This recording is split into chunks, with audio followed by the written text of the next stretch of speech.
Hi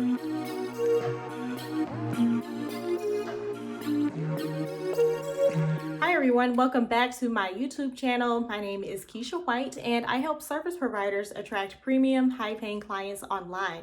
And to get some help with this right now, make sure you jump into my free masterclass on how to master your marketing and attract clients without lowering your prices and without offering discounts, even if you have limited experience. This masterclass is going to really just solve all the mysteries behind like what are premium clients attracted to, what would make your services appealing to them, and it tells you how to do this even if you're a beginner. So make sure you get access right now. So the topic of today's video is going to be the 3 steps for a good onboarding process. And the reason why this is important is because when you are onboarding a new client, first impressions are everything. Like, you want to make the best first impression possible to really reassure your clients that they made a great decision by hiring you as the service provider who they have invested in. So especially like after they have made that first payment, you really want to make them feel like warm, fuzzy, welcomed. You want to make them feel like they are in good hands by hiring you, and that you have your stuff together and you are on top of things. And so when you're able to do this with a onboarding process that is well thought out, then you can give them a wonderful, amazing first impression. You can get things started on the right foot, and you can really get the ball rolling in a great way with good positive momentum. And so before I get into the 3 steps, the goal of these 3 steps is really to just make everything as smooth and easy as possible. So the goal of when a client hires you, you want it to feel like an easy process where they did not have to feel like they were pulling teeth to figure out how can they best work with you, and they don't have to feel like it's difficult to get through the steps of working with you. Like, if they walk away feeling like there was any difficulty or like a lot of tension with the process back and forth, that's going to be a terrible impression. So the goal of the onboarding process is to just set you up for a smooth and easy client experience the entire way through. So the first step that you are wanting to do is to make sure your client is officially booked before you do anything for them. So in my business, when I was selling my services, so before I started teaching this, what I teach now, I sold premium services as a web designer. So I never consider anybody booked officially unless they paid their invoice and they signed their agreement. Like, that is what makes you officially booked in my book. And the reason why this is really important is because people love to make promises, like sometimes, and they kind of a lot of times have good intentions, right? But they just may not necessarily want to invest the money with you right away. They may say like, yeah, your package sounds amazing, I really want to work with you, like in October. When October rolls around, they may disappear. So you just never really know. You can't necessarily just take someone's word for it, especially in business. And then you don't want to think that you have a spot like booked for October, and then the person didn't actually pay and sign an agreement, and then October comes around and then they don't even work with you, and you could have given that spot to somebody else and you reserved it for the other person. So there's a lot of like hiccups that can happen when you are not like getting at least a payment and an agreement to be signed to consider someone booked. So that's the first piece. Like, after you have your discovery call and you make the sale, you let the person know like, okay, well, to officially reserve your spot, I need this XYZ first payment or deposit or whatever you want to call it. Same difference, but you need whatever your first payment that you require. And then you need them to sign your agreement. And the agreement is for both your protection and theirs. So in the agreement, you want to outline their full payment schedule so they know when to make all their future payments with you. You want to outline every single line item that they get in your scope of work, so there's no hiccups or misunderstandings about what is included and what is not included.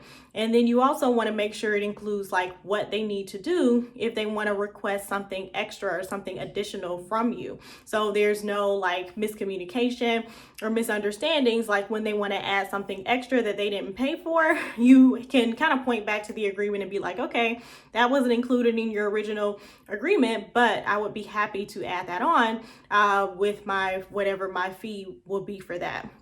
So that's step one. You want them to be officially booked by making their first payment or deposit and signing your agreement. And then you can get the ball rolling on step two. So step two is to make sure you give them a welcome packet or a welcome email. So this kind of goes both ways. Well, I guess you can do two options. It could be either a welcome packet that you email to the client, or it could be like a link to a welcome page that you send to a client. So I tend to do the welcome page was the one I used to do. And then in my program that I have now, I do a welcome packet. I teach them how to do a welcome packet. But anyway, but a welcome page and packet, it just really helps them feel so reassured and so like they are in wonderful, great, caring hands when they hire you. Because right after that deposit is done and the invoice is paid, you want to get their welcome information ready to go, and you can send that right away as soon as you can during your business hours or whatever your work hours are. Because every now and then I would have people do it on the weekend, so I would have to do it like on Monday. But especially if they did it on the weekday during business hours, then I would try to send that welcome email with the welcome packet or the welcome page link as soon as possible. And so the welcome packet and page, in addition to making them feel warm and fuzzy and welcomed, is also a way to communicate everything that they need to know from the beginning of the process. Because a lot of times when client miscommunication happens, it's because you didn't lay things out clearly from the beginning. So that's the purpose of that welcome page or welcome packet. So in there, you can let them know like, okay, this is how we're going to be communicating together the entire time that we're working together. We are going to communicate via email if that's your preference, or we're going to communicate via my project management tool if that's your preference, or just whatever your preference is for how you want clients to communicate back and forth. Let them know how they should be doing that so you can stay on track and you can stay organized.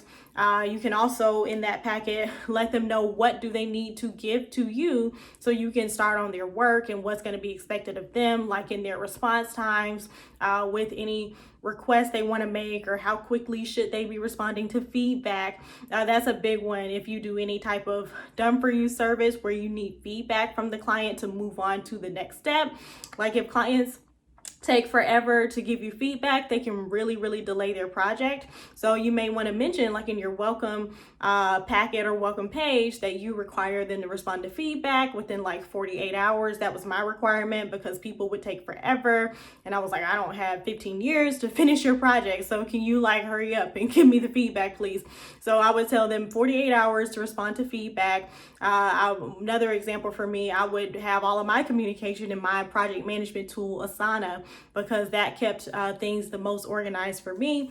And so, yeah. And then as far as what you need to start, like if you need anything from them to start, like if you need them to fill out a questionnaire, or you need them to give you their photos, or you need them to fill out their onboarding coaching questionnaire, just whatever onboarding items you need them to complete to get started, that should also be in the welcome packet or the welcome page too, like a link to a questionnaire. I recommend doing a digital questionnaire if you do have people do a questionnaire, which is like a form that they can just fill out the form and you link to the form, and the form responses just come over to your inbox. So this makes for a nice, effortless onboarding process. Oh yeah, and then one more thing in the welcome email or welcome packet, you also want to include their payment schedule as a reminder too. So even though it's in the agreement, you also want to put it in the email or the welcome packet, because it's sometimes easy for people to forget when payments are due. So when you give them little extra reminders like that, that goes a long way. And then the last little piece is maybe even testimonials from your old clients on your welcome page or your welcome packet to kind of just hype them up and to get them excited to be like, okay, here's some results I got for some previous clients again. So you can expect wonderful things like this as we work together too.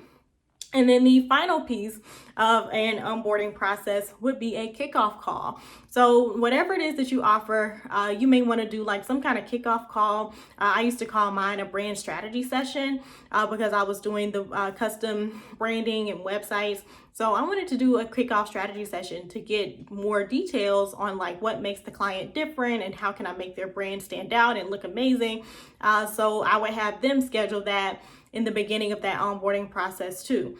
And so whatever your kickoff call is, whether it's like if you do coaching, like if it's some type of assessment call, just like a first initial call just to figure out what is the focus going to be for your coaching together over the next several weeks, or if you're doing training or fitness or something like that and you want to do that initial assessment, fitness assessment or something like that to figure out where they are now and how are you going to get them to their end goal.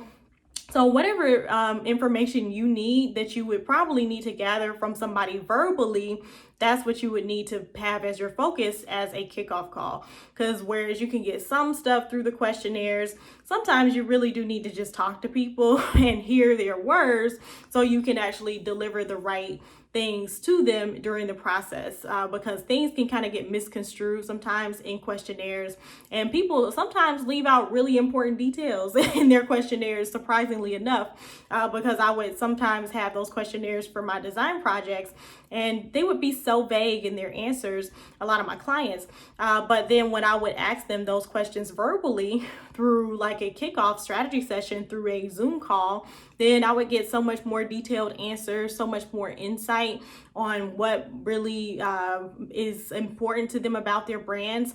And so it's definitely worth it to do some kind of kickoff call to get all the clarity and to make sure you and the client are on the same page. You actually know enough about them to be able to give them the best experience and the best recommendations possible, because that's what really matters at the end of the day, like making the most impact in the work that you do and making sure the recommendations and things that you make for them are the best that they can possibly be just for them. So all the insight that you need, you probably need to get it verbally through some kind of kickoff call, and you can give your client a calendar link to just have them schedule their kickoff call with you. I recommend doing that so you don't have to do all this back and forth, and you can also include that in your welcome email too.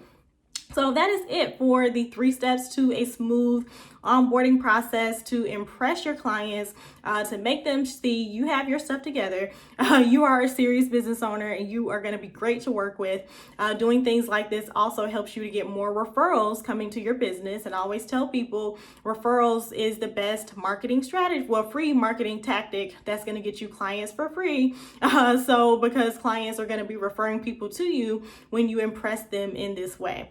So to get more tips like this on attracting clients and impressing your clients, make sure you get into my free masterclass on how to master your marketing and attract clients without offering discounts and without lowering your rates, even if you are a beginner. Like, these tips are going to work for you and they'll help you position yourself as an expert even if you're starting out. So make sure you get access to that right now. The link for that masterclass is in the description underneath the video. So thanks for checking out the video, and I will see you in the next one.